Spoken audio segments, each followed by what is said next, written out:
Udumo kuNkulunkulu kweliphezulu nokuthula emhlabeni kubantu abathokozelwa nguye. Babunzi bando kubingelelayo othi uJesu Kristu inkosi. Siyambonga uNkulunkulu wethu muhle ngendlela emangalisayo. Usilondile wasigcina. Salibona usuku lwanamhlanje. Ngiyacela ukuthi siguqe sikhuleke sisondele kuNkulunkulu wethu ngawo lo mzuzu. uJesu Kristu inkosi.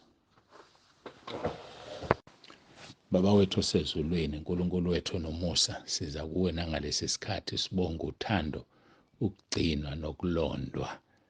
uNkulunkulu wethu nomusa, siyacela ukuthi kube lona loyo umprepare, loyo oseshilo ukuthi uyangena emkhosini. Umprepare inkosi kuba njengoba sigcina namhlanje ukudla ube kanye nathi. Usiqinise Nkosi, kungabe bikho ozodefaulta noma ozogcina edla. Kungabe bikho Nkosi ozokwephula isivumelwano nawe. Ngoba njengoba singena kulo mkhosi senze isivumelwano nawe.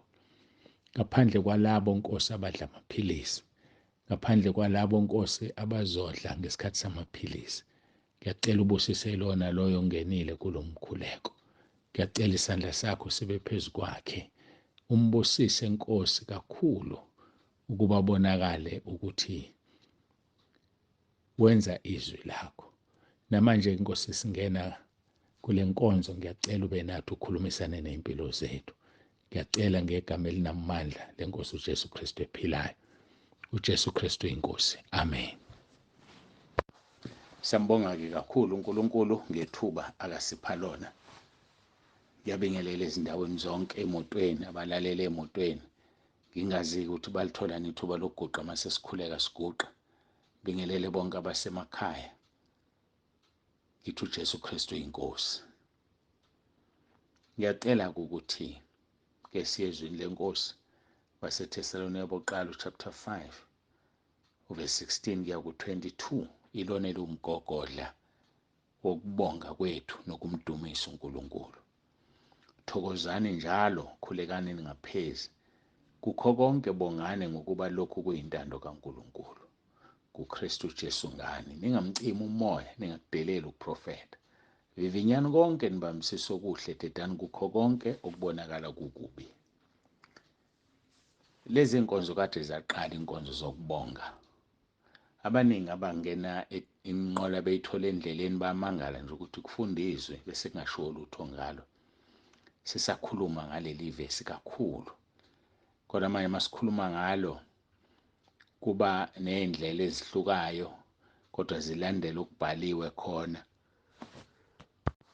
Esigcina sisebenzisa zona ngokuhluka kanjalo. Njengoba nje ke sikhuluma ngengubo ezimhlophe manje kade siphume engilosini. Ngakho ke uNkulunkulu uyasihola nje kuba nzinyana mhlambe komunye umuntu kuyigibela istaff imoto. Kodwa ke uzoyibamba nje ngendlela. Siyambonga kakhulu uNkulunkulu wethu, siyamdumisa. Sikukho uverse 18 uthi kukho konke bongane ngokuba lokhu kuyintando kaNkulunkulu kuKristu Jesu ngani. Besithi ke masuka kuleli verse sihambe siye kumahubo 103 sifunde, saqala uverse 1 wakhona saya kuverse 2. Saphinde sabuka iculo ecilongweni elithi bali izibusiso zakhe eziningi na. So sisuka kude impela kakhulu. Mhlambe inyanga ezimbili kuya kweintathu seziphelile.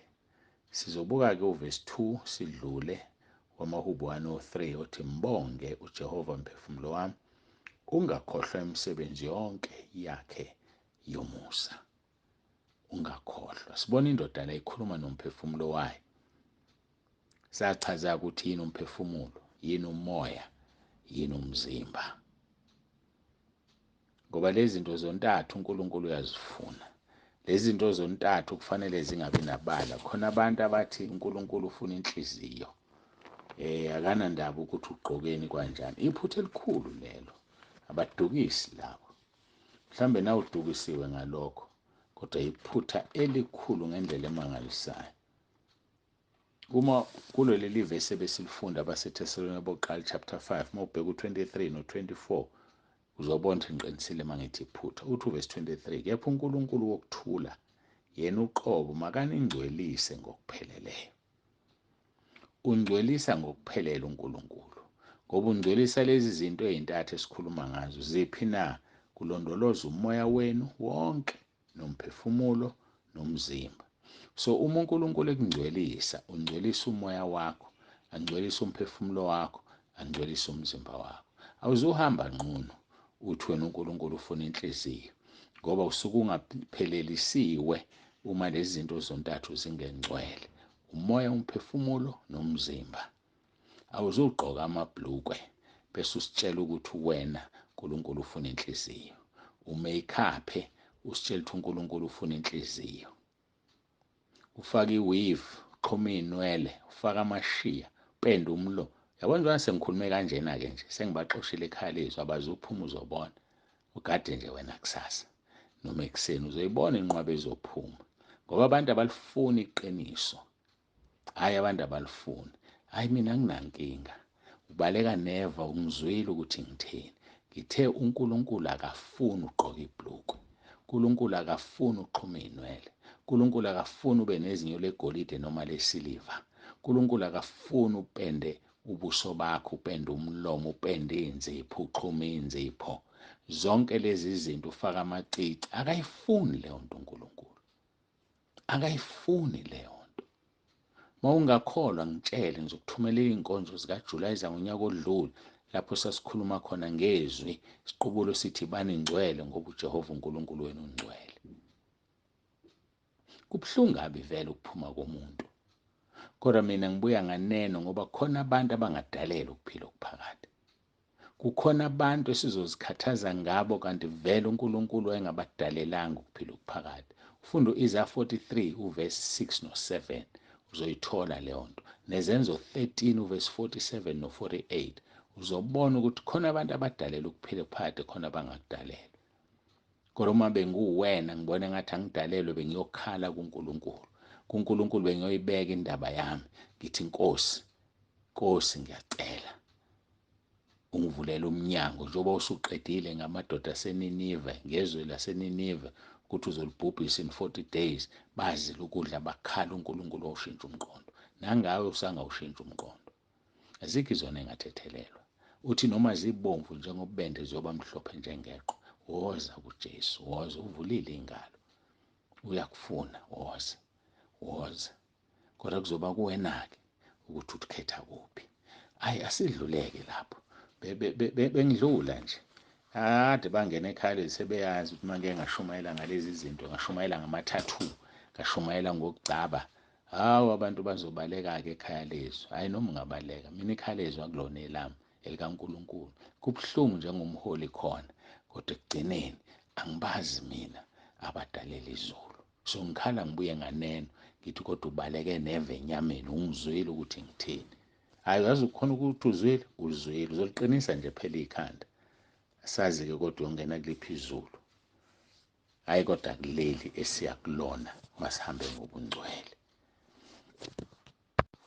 Izolo-ke besikhuluma ngoJohane chapter 20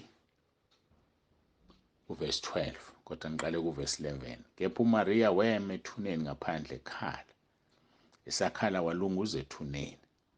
Wabona iy'ngelosi ezimbili zembethe okumhlophe zihlezi, enye ngasekhanda nenye ngasezinyaweni lapho isidumbu sikaJesu besilele khona. Sikhuluma ngeyunifomu yasezulwini. USathane yabarobha-ke abantu. Abarobhe ngalamadimoni akholwayo, akholwa azathuthumela, akhuluma ngawo uJakobe.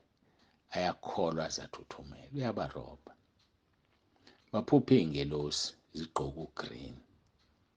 Baphupha iy'ngelosi zigqoke ugrey. Kube ngathi ingelosi kanti cha.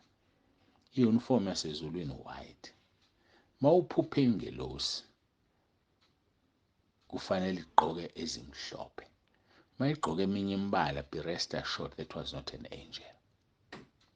Engani kwabaseKorinte liyasho izwi lenkosi ukuthi noSathane uyaziguqula azenze ingelosi yokukhanya.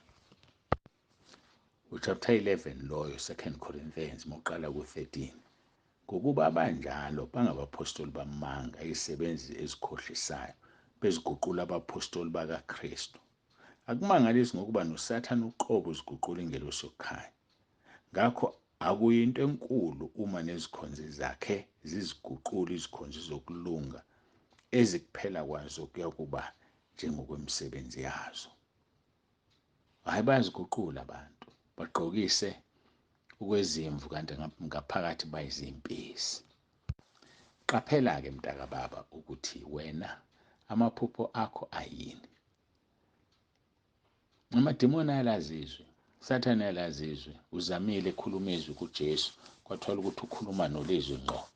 So uma ukhuluma nolizwi ayikho into, ahuna chance uma ukhuluma nolizwi. So-ke sikhuluma-ke ngey'ngelosi ezigqoka ezimhlophe. Ngiyacela-ke sivakashele isihlalo sobukhosi. Isihlalo sobukhosi sikaNkulunkulu. Ke siyobheka ukuthi kugqokweni khona. Injani i-uniform yakhona.